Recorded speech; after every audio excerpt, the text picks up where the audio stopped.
It was supposed to be a simple weekend getaway, a cabin in the woods just to unwind. My friends and I had done this before, but this time felt different.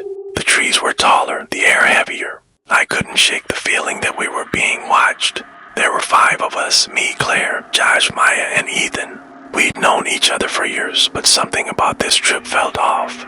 As the sun set and we built a fire by the lake, I noticed Ethan acting strange. He kept looking toward the dark trees, almost nervously. But when Maya teased him about it, he just shrugged it off. As the night went on, I grew uneasy.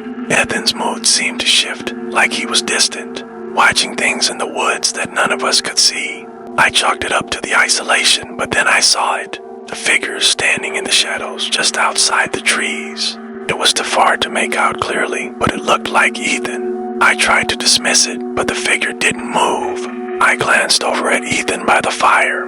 His eyes were cold and distant, his face blank, and the others went inside to sleep. I stayed behind for a few minutes, trying to shake the feeling. That's when I heard the soft, rhythmic scratching against the cabin door. I crept to the window and saw the figure again. Ethan. He was standing at the edge of the woods, motionless, his face pale and empty.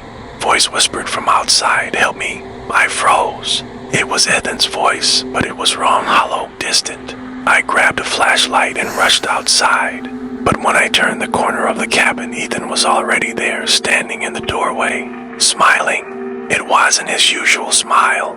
His eyes were dark, hollow. "Stay away from him," the voice from the woods warned, now clear and cold. "It's not him." I turned, but the figure was gone. The night felt thick with something unspoken. Ethan was back to normal, laughing as if nothing had happened.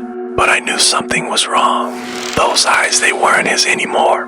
I don't know if he was ever Ethan or if whatever was out there in the woods had taken him long ago.